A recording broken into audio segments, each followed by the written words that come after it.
Lugar Stories. I am Haley Marie, your host, and I am here with David Kubis, David Caddy, and Claudia Cano. And we're here to talk to you about, or tell you about, what's going on with El Lugar. And construction began about a little over a month ago. And it started the day the rest of the world shut down, and El Lugar started to rise. So, David, what started first? What are we creating? What's been getting created in El Lugar? What's going on with the construction? Well, the first phase is, because this area is known for being so wet, is we have to put in all the construction roads. So that's basically what we've done for the last, I guess it's about a month. And we're just, at this point in time, we're just finishing them. But what it means is what we tried to do in the project is use all the existing roads that were there. So we didn't have to cut new roads. And cutting new road, we have two sizes of road. We have a 5.5 meter road and a 3 meter road. And the 5.5 goes down to the venue, to the administrative buildings and the entry. So what we do is they cut out maybe 240 centimeters of topsoil. And that gets carted away to different places on the property where there were scars from other excavation that had occurred. So we basically filled them in to make them be more natural. So we've used all the topsoil and we've not taken any away. We've just rearranged it in places. If people look at any of the videos, you'll see some raw earth in places where we've filled, which will get grassed over in the end. So we dig that out, and then what they do is they haul in rock of different sizes. And so we have a base rock, which they mix on site, which is big rocks and little rocks and powder. And they mix it all together, and then they start distributing it in the cuts. So they come along, and they dump it in, and then they level it all out, then they compact it, and that creates the base, so you get above all the mud. And then once that's been compacted a few times with a big roller, then they put a finer layer of maybe 150 mil on top of centimeters on top of that, and then that's rolled and finished. So we've been doing that for the last month on different places. We marked all the roads out and we've done it. We have maybe another 150 meters of 3 meter wide roads to finish. So that's that phase. Any questions? Well, I would like to add something to the way we build the roads. As you all know, Costa Rica is very environmental friendly, and green building is very big. So Costa Rica is one of the few countries that have their own ministry for environmental building. And the biggest ministry in Costa Rica is called the SETENA, and they have to approve every hotel project that is built in Costa Rica, especially the impact of the construction on the land, on the area, and everything.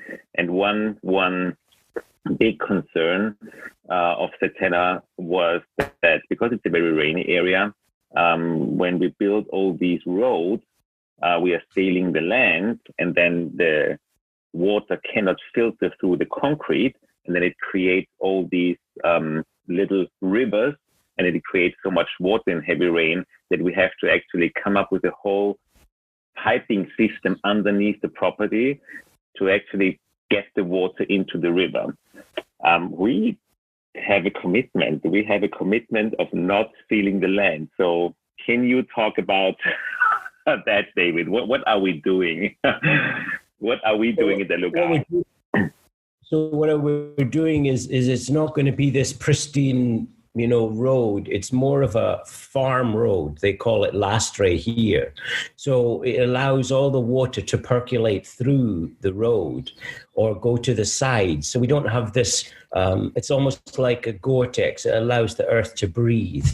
And so we don't have to deal with all these really expensive water systems. Occasionally what we need to do is put a culvert underneath the road just to direct the road where it blocks the natural flow of water. But that's actually quite in very few places. Because of the way we laid the roads out, we're on top of all the ridges, and so it doesn't create much problems. And we've had rain here in this past week, and it's given us an opportunity to look at where the weak spots in the roads are, and where there's dips and where puddles occur and things like that. And so found there wasn't that many at all, and not much of the road washed out. So it's been a good time to have the rain just to check on whether we were doing it correctly. But yes, it's like there's no sealing of anything. It's just allowing the water to percolate through the roads. It means in the long run, probably a little more maintenance, but it's a much more environmentally friendly approach. And I think it suits the overall nature of El Lugar. So the weather is in our side, that we're now testing the roads? Well, the weather tested the roads. We had, some reasonably heavy rain. I hear it's not the heaviest, but it definitely showed up any weak spots in the road so far. But remember, these are only construction roads to start with. They'll all get redone at the end once the construction has finished. So they'll all get upgraded. Cool. Can you talk to us about how the water was getting into the river and carving under the roots of the big Guanacaste tree? And how's that going now with the roads? Well, yeah, that wasn't our road. That was an older road that was already there. And I think over time, what happens is if you don't maintain the roads, in other words, when the water does flow on a road and it's going down a hill, if it's not banked, so if it doesn't have a rise in the middle, it doesn't allow the water to flow to each edge, and then it flows down the middle of the road. And I think that's what was happening around this tree, is it was flowing down the road, and it was going to where the old bridge used to be and eating away all of the earth around a tree which already has fallen into the river, but this big Guanacaste tree. So what we've done is we've taken some of that topsoil and we've redistributed it there. And when we're done, we'll reconfigure the road so that the water flows away from the tree and dissipates into the land and then gradually sinks down in towards the river. So, I mean, a lot of these things are that one in particular was just a maintenance issue that was never dealt with, and people weren't paying attention to it. So, but that's not the case now. Yay. So what I love about this way of building is because everybody thinks that building a big project by protecting the land makes it more expensive. We found out exactly the opposite, but extremely the opposite, because by building our roads the way we build them, we don't need the entire piping system that takes care of the water. And by actually building the roads on the top of the hills, taking advantage of the natural filtration system on each side of the road, there are just very few spots where we need to adjust the building of water. So building by following nature is probably the cheapest way to build, because you don't have to fight nature. You just are in communion with it, and then nothing can actually destroy what you built, because you took care of nature while you built it, and then nature will take care because you didn't destroy it. So we are not creating a fight. Our roads are not fighting against nature. they're in communion with. And we might need some more maintenance, but maintenance creates, we will need more people to work at Lugar. So it creates more engagement with the communion, with the people who live there. And that can never be wrong. And also, it's more like we have to be more aware of what's going on. We have to be more engaged with the land to be aware of what's required, what action is required to take. So it's cheaper, like David said, and it also make us be aware of what's going on with the land and be engaged with it and be more in communion with it and take action sometime before things get out of hand or something just shows up while no one was looking, quote unquote. So also, let me just jump in there. When we were laying the roads out, they were laid out on the plans, but the actual final laying of the roads we did in person. So the architect and I went around and where it was on the drawings that looked like it might be the right place, it wasn't the correct place. So then we would adjust it. You know, it might be moving it 2 or 3 meters one way or the other way. And in that way, we could be right there and follow the earth instead of just looking at it on a drawing. And in the end, we came up with, I forget, it's less roads than what we had set out for Satena by being out there and actually following the land and putting them in where they were most appropriate, not just blanketly saying, well, this is where we're going. So it was. So you mean we made a plan and then we changed it because we found out there's something else possible? I think that must be the motto of El Lugar. We make a plan and then we see what's happening and then we draw the plans after we've done it.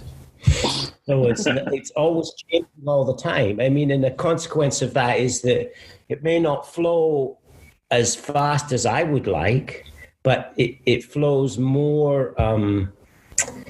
It just needs to change. It's like you can't be fixed. I mean, that's what I've learned is you have to be able to look at every possibility as it comes up and not say, well, this is the right answer, but something might change. So you go, okay, well, then we need to look at it in a different way.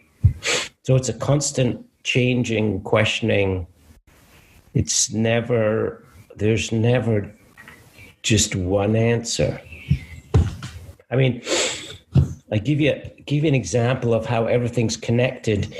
Today, Gary calls me up at 7:00 and he says, I need to talk to you. And I'm going, okay, well, what's this about now? And he wanted to talk about doors. So he explained how he wanted the doors. Well, like 4 days before, Otto and I had been talking about airflow and doors. And it's a little bit out of sequence because construction of those kind of things is well down the line. But we had that conversation, and I said to Guy, I said, well, did anybody phone you about doors? And of course he says, well, no. So it's amazing how everything is connected. So that conversation 4 days before, I get my answer before I even ask the question. So I thought that was pretty. I love it. I think this is how nature actually works. Mankind just forgot to listen to it.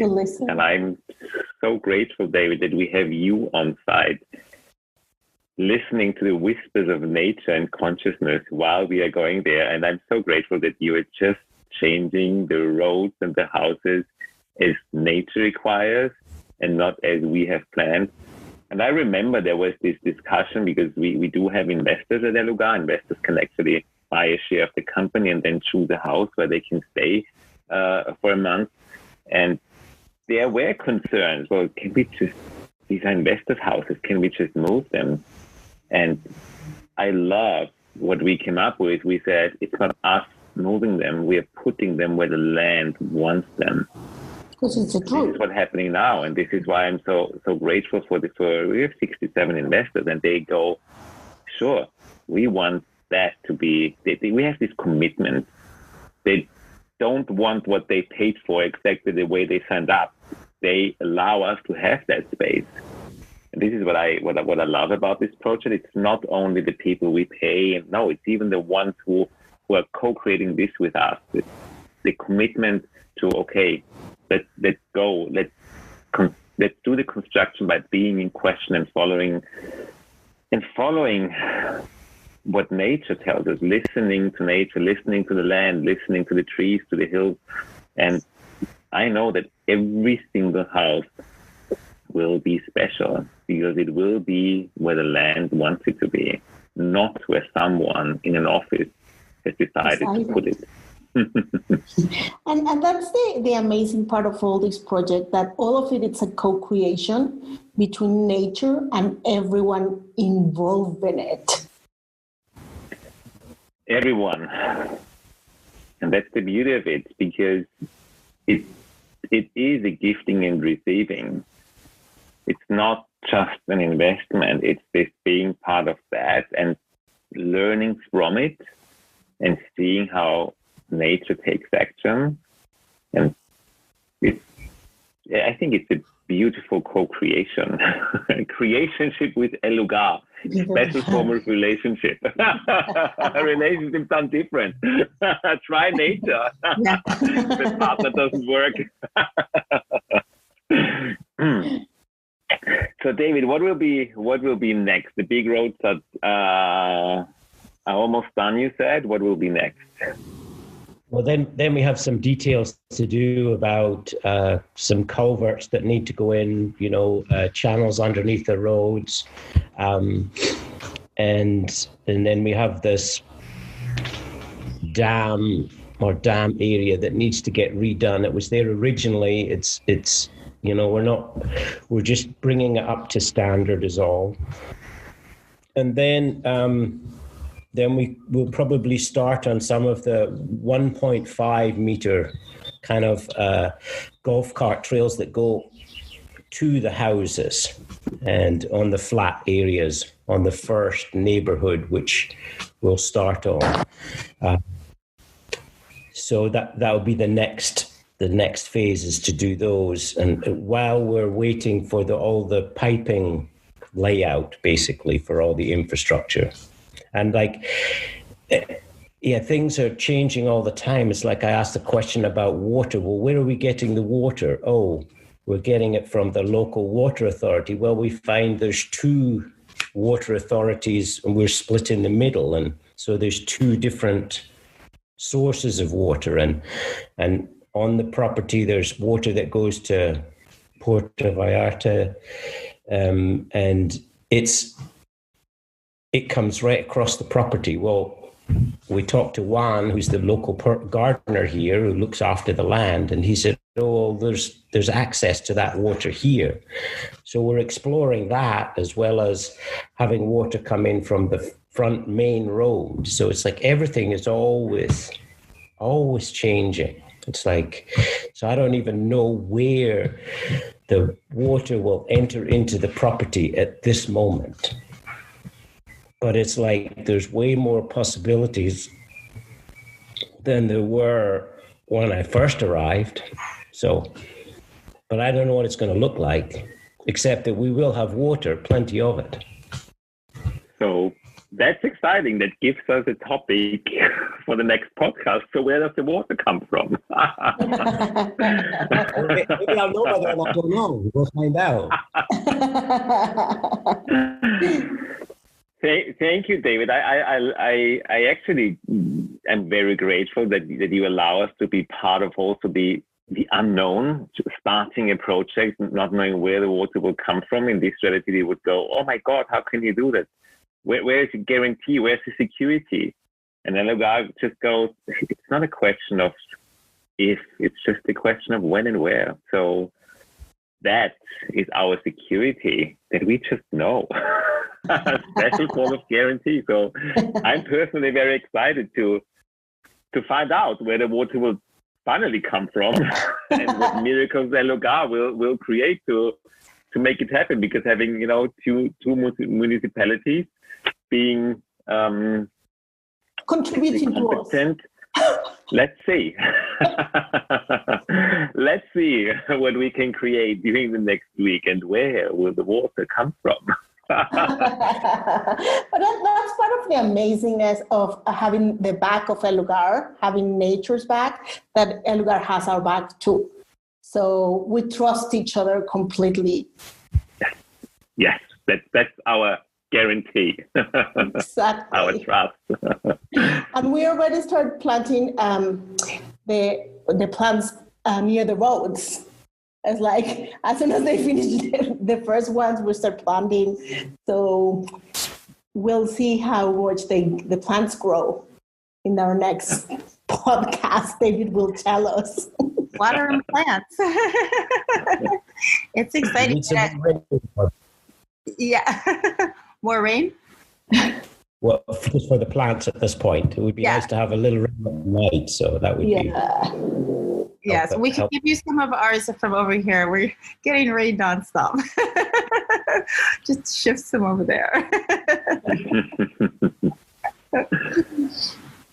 Awesome. So water and plants, and I'm excited to hear more about the nursery too, hopefully next week or the week after that we have in Lugar.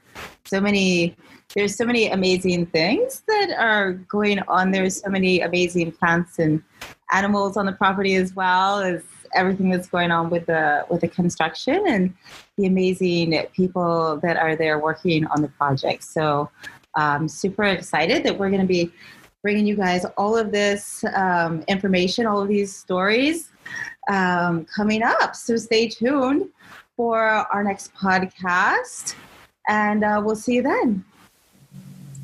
Thank you. Bye-bye. Bye-bye. Bye. Bye.